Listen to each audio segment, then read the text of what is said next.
ang utos ng ating mahal ng Pangulo, bilisan, ayusin ang mga right-of-way issues, ipatupad ang vision niya for the country. Ang proyekto ng pamahalaan natin dahil ito ay para sa atin. But more so, ang tunay na makikinabang dito ay yung mga anak natin at yung mga apo natin, the future generation of Filipinos. Sila makikinabang. Yung paghihirap na ginagawa natin araw-araw, yung pagsakay-sakay ng bus, pagsakay-sakay ng pagsakay-sakay ng public transportation, pag nai-stuck ka sa traffic, sana yung mga anak natin o yung susunod na henerasyon, hindi na nila po problemahin yan, sasakay.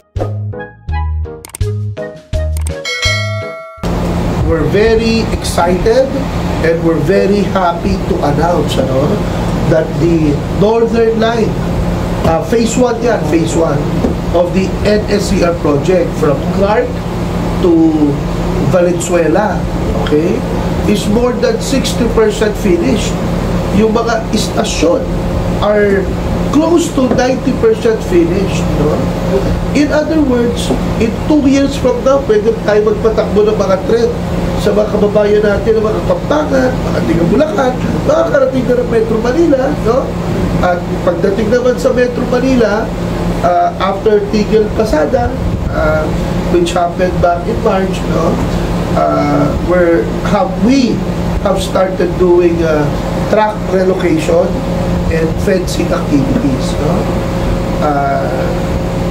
The same thing in Laguna, from Alabang to Calamba.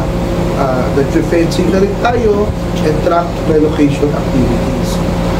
Kinakausap natin ang mga kababayan natin, both formal and informal settlers, na sumunod naman at intindihin naman at konting pasensya rin humihingi ako sa ating mga kababayan na pagbigyan nila itong ginagawang proyekto ng pamahalaan natin dahil ito ay para sa atin.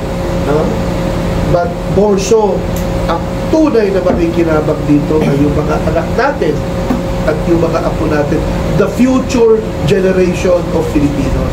Sila makikinabang. Yung paghihirap na ginagawa natin araw-araw, yung pagsakay-sakay ng bus, pagsakay-sakay ng pagsakay-sakay ng public transportation, pag nai-stuck ka sa traffic, sana yung mga anak natin o yung susunod na henerasyon, hindi na nila po problemahin yan, sasakay na lang sila ng tren, magpe-Facebook sila sa loob ng tren, di ba?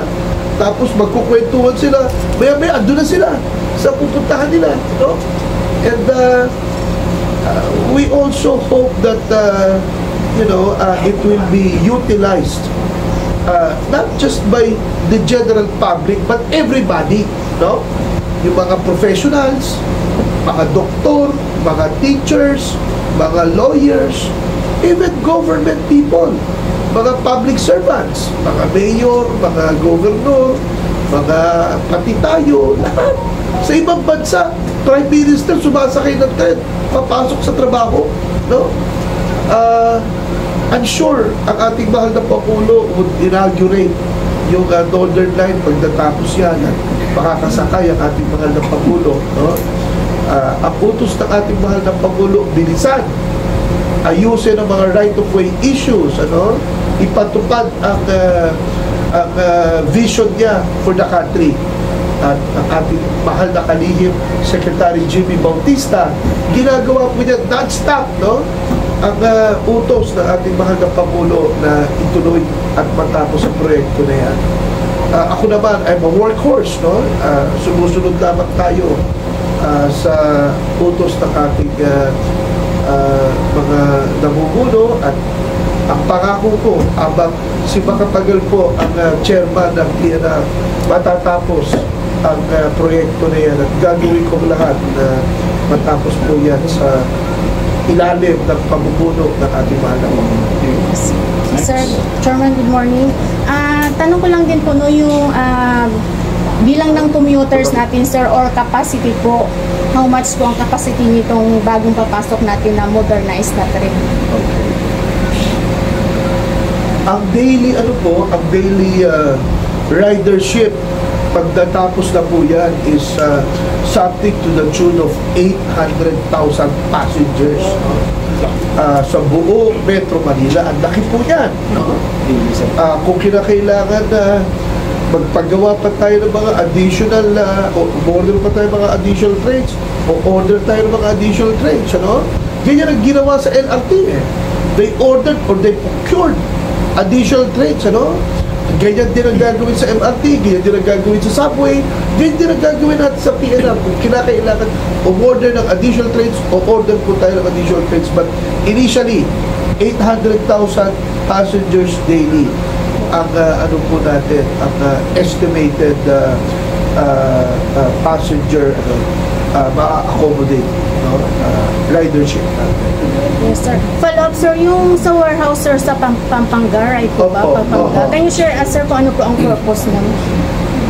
Okay. Hindi po, well, warehouse, yes. Yes po. Yung ginagawa po sa Clark, ang tawag po doon is Clark Depot. Yes po. It's Clark PNR Depot, no? Located in Clark, Pampanga. Doon po paparada yung mga trains. Doon pag halimbawa may sira, doon aayusin. Maintenance also, doon ang maintenance, no? And of course, the control center, no? Kasi these are all state-of-the-art trains that is at par with world standards, no? Hindi na po yan yung mga bago natin din pag umaandar yan na yumuyug-yug yung mga bahay. Hindi na po yan. Hindi yan home along the Riles trains, ano? These are modern trains, ano? Na all electric, ha? Digital, no? So, dadating ang train, alam na ng mga controllers na parang aeroplano, no? May control center na parating yung train kasi every 30 minutes ang intervals or 15 minutes ang intervals, eh. I'm not sure. Pero siyempre, kailangan niya, ano, alam na darating at aalis yung kabila. Yes, sir, another follow-up. How about, sir, yung noise po, no? Compare lang po sa ngayon. Kasi yung luma talagang tug-tug-tug-tug. Malayo pa po, eh. Naririnig na po ng lahat. Eh, marami po ang, alam naman natin, nagre-reklamo na sobrang ingay, sakit sa tenga. So, can you share us, sir, yung sa bagong train, para excited po yung ating mga commuters? And siyempre, yung mga nasa paligid na usually, mga kapit na nasa gilid. Napakagandang tanong po yan. Alam po ninyo, kasama ko si Secretary Jimmy nung nag-inspection po kami, no? Yung ano ba tawag doon? Busina, di ba? Yes po.